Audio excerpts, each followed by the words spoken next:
आज बच्चों हम आपको कैसे हो, आज हम आपको ह्यूमन आई 10th क्लास के एनसीईआरटी के चैप्टर ह्यूमन आई के बारे में थोड़ा सा आइडिया दे रहे हैं। आई का कंस्ट्रक्शन कैसा होता है ये बता रहे हैं, उसके पार्ट कौन कौन से हैं और किस तरीके से आपको कोई ऑब्जेक्ट दिखती है, उसका इमेज कहाँ बनता है और कब नहीं दिखती, क्या प्रॉब्लम हो जाती है कि आपको कोई चीज दिखना बंद हो जाती है, ब्लर हो जाती है, या आपकी दूर की चीज नहीं दिखती, पास की नहीं दिखती।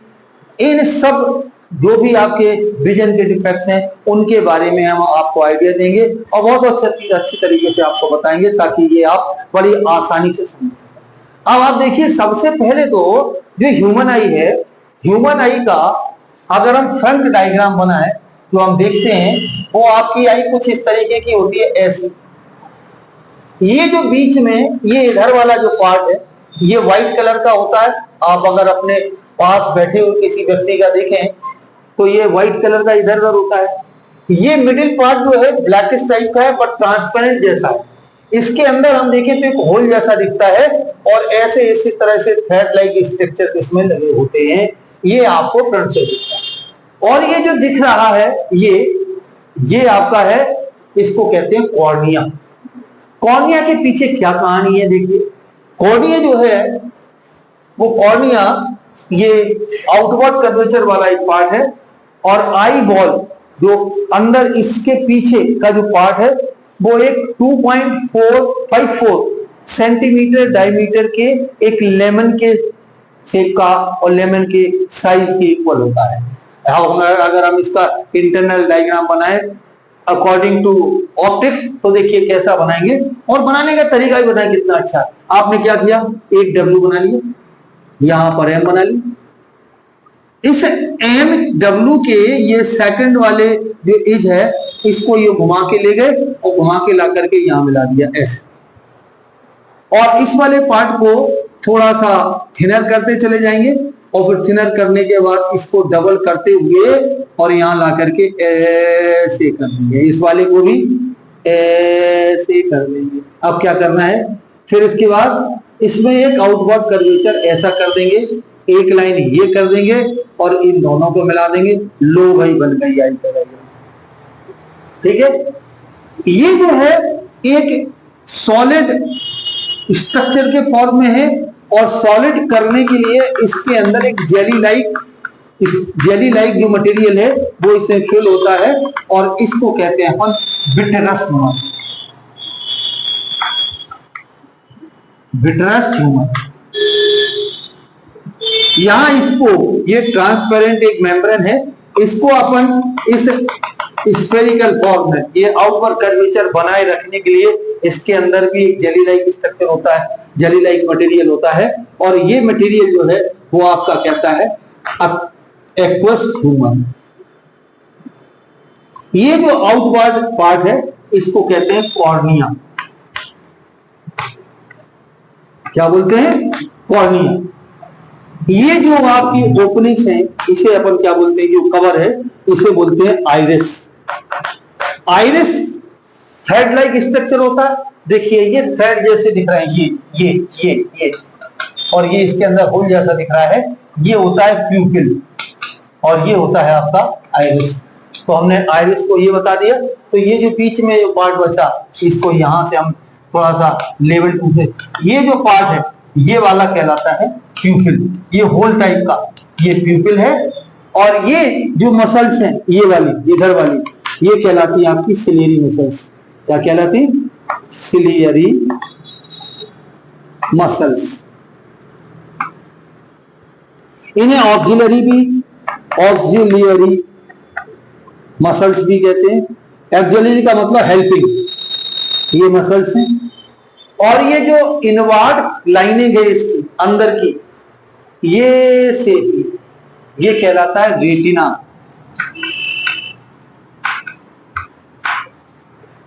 और यहां थ्रेड लाइक स्ट्रक्चर होते हैं, वायरिंग जैसी होती है, ये कहलाती है optical nerves.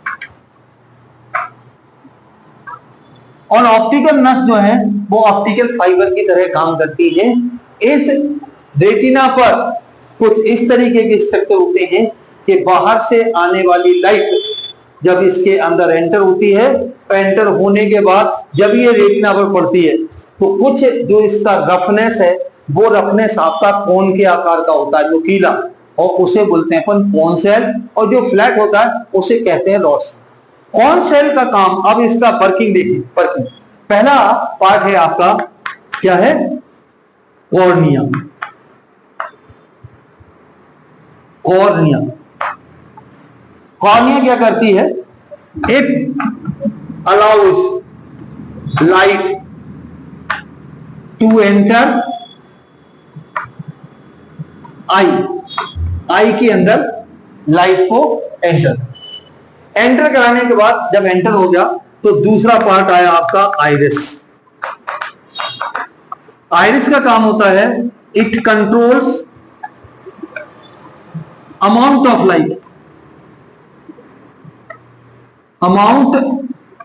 Light to enter या टू इंसिडेंट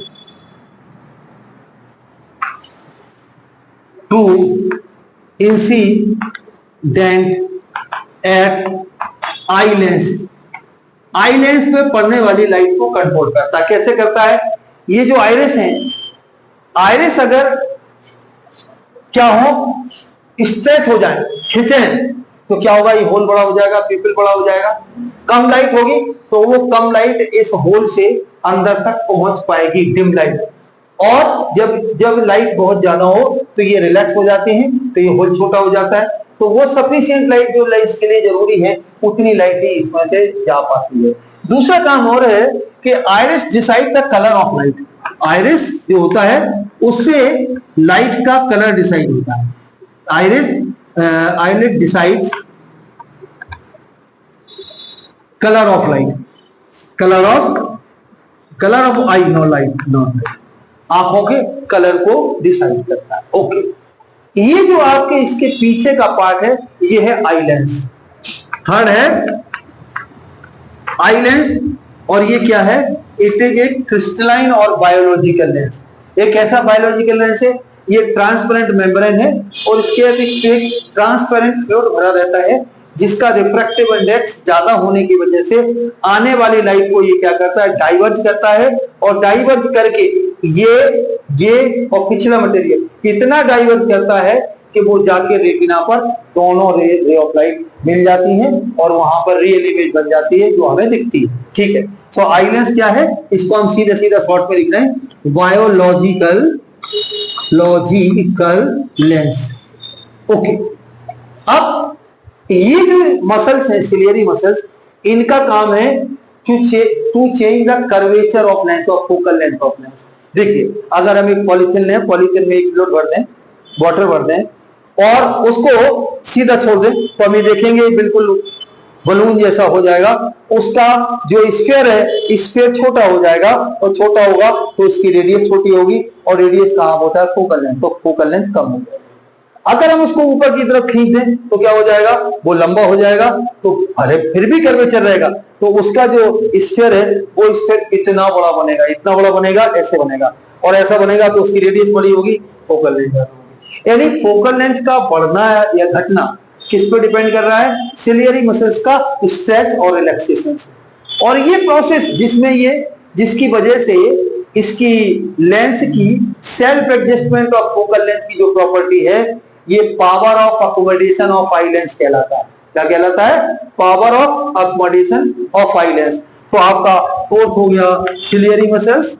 सिलियरी मसल्स क्या करती हैं, सिलियरी मसल्स ये क्या करती हैं, it changes curvature of lens, और दूसरी तरह से हम ऐसा कह सकते हैं फोकल लेंथ, और self adjustment of the focal length of lens is called power of accommodation. The self adjustment of focal length of lens is called power of accommodation.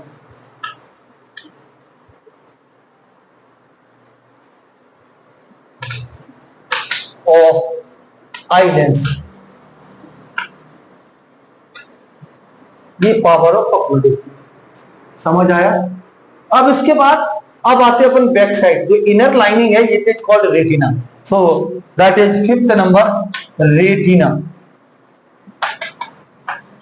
सो अपन कहेंगे inner lining of eye ball is called retina, and it is works as a screen to form image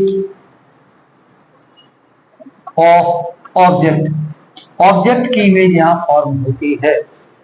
कितना भी दूर object हो, infinity पर हो या आई के बहुत पास हो, हर केस में फोकल लेंथ चेंज होकर के, क्योंकि ये जो मटेरियल है ये भी आपका एयर से ज्यादा रिफ्रैक्टिव इंडेक्स वाली चीज है, तो यहां से रे ऑफ लाइट आएगी, वो क्या करेगी, बेंड हो जाएगी, क्योंकि ये ज्यादा ही रिफ्रैक्टिव डेंसर मीडियम में आ रही है।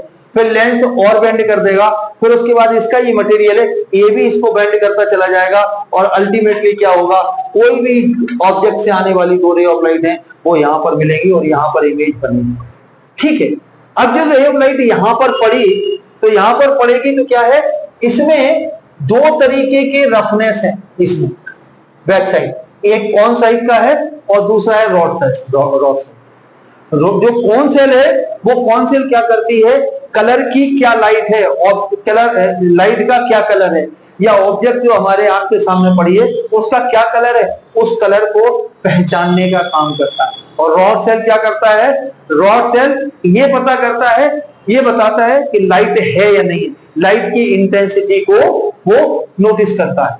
जब ये नोटिस करता है तो इन सेलों का एक और काम है कि ये जो लाइट इस पर पड़ी उसको इलेक्ट्रिकल पल्स कर बहुत छोटे से करंट के फॉर्म में जनरेट कर देता है, और ये जो ऑप्टिकल नर्व है इसके द्वारा ब्रेन में ये इलेक्ट्रिकल पल्स जाते हैं, जहां पहले से सर्टेन करंट्स के ग्राफ ड्रॉ रहते हैं, जस्ट लाइक कंप्यूटर, वो उससे असेंबल करते हैं, मिलाते हैं, और मिला करके ब्रेन से मैसेज आपके बॉडी पार्ट को पहुंच जाता है, और वो जो एक्शन की जरूरत है वो एक्शन हो जाता है।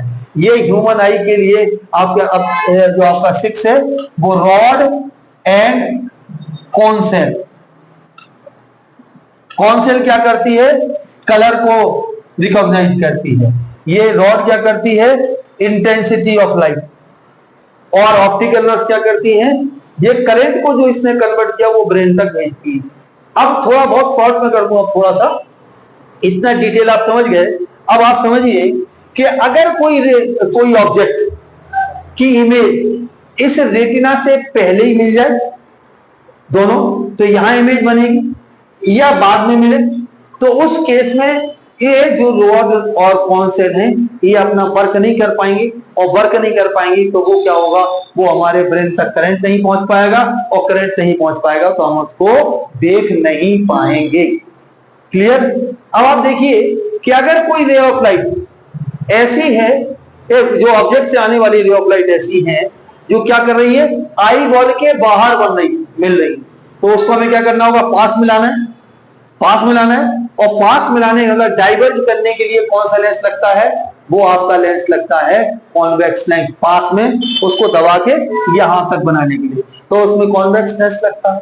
अब आप देखिए जो ऑब्जेक्ट हमारे पास रखी हुई है और उसकी ये जो रे ऑफ लाइट है कन्वर्ट होकर इस पे नहीं बन पा रही, पीछे पहुंच रही है, तो हमें पास की कोई ऑब्जेक्ट नहीं दिखाई देगी, और जहां हमें पास की ऑब्जेक्ट जहां हमें नहीं दिखाई देती या हमें रीडिंग में प्रॉब्लम आती है, तो उस आई के डिफेक्ट को हम कहते हैं हाइपरमेट्रोपिया। हाइपरमेट्रोपिया यानी a person who is feeling difficulty in reading, the defect is called क्या, हाइपरमेट्रोपिया। ठीक है, हाइपरमेट्रोपिया में अब आप समझ गए कि बाहर बन रहा है, बाहर बन रहा है, इसको पास बना के हमें इस पे बनाना है, तो चश्मे में यानी स्पेक्ट में कौन सा लेंस लगेगा? कॉन्वेक्स लेंस लगेगा। यही चीज अगर रे ऑफ लाइट यहां बन रही है, मिल रही है, तो इमेज यहां बनेगी, इसको हमें रेटिना बनाना है, तो क्या करना है? दूर फैलाना है, और फैलाने का डाइवर्जिंग लेंस कौन सा होता है? कॉनकेव, तो उसमें कॉनकेव। ठीक है, हम आपको दो जो डिफेक्ट हैं उनको बता रहे हैं, हाइपर मेट्रोपिया और मायोपिया। मायोपिया क्या होता है? दूर की चीज नहीं दिखती, बच्चों को ब्लैक बोर्ड पे लिखा हुआ नहीं दिखता, उस केस में हमें क्या यूज करना होता है? कॉनकेव लेंस का यूज करना पड़ता है। क्यों? क्योंकि ray of light before the retina join हो रही है। एक लास्ट और लीस्ट, बिल्कुल नॉट लीस्ट, ये जो इमेज यहां जहां बन रही है, और ये जो कनेक्टिव जहां पे ये कनेक्शन हो रहा है इसका ऑप्टिकल नर्व का, इसके ऊपर या इसके नीचे बन रही है, तो ये कहलाते हैं आपके येलो पॉइंट। वहां पर बनने वाली इमेज हमें बिल्कुल क्लियर दिखाई देती है, और जहां ये ऑप्टिकल नर्व इस आई बॉल को कनेक्ट कर रही हैं, उस जगह पे फ्लैटनेस होती है, स्मूथनेस होती है, किसी भी तरह की कोई रफनेस नहीं होती। तो वहां से क्या होता है? कोई भी इमेज के इमेज से बनने वाले इलेक्ट्रिकल पल्स हैं जो इन कॉन और रॉड सेल से करंट को पहुंच रहे थे, नहीं पहुंचते, तो इतनी जगह ये आपकी ब्लाइंड स्पॉट कहलाती है। ये आपके ह्यूमन आई के बारे में एक डिस्कशन है। इसके बाद अगर आप चाहते हैं कि आपको और इसी तरह से जानकारी मिलती रहे, तो लाइक करें, सब्सक्राइब करें, और अपनी रिक्वायरमेंट लिखें, अपनी डाउट लिखें, उसके बारे में हम बहुत जल्दी आपके सामने वीडियो लेके प्रेजेंट होंगे। Thank you.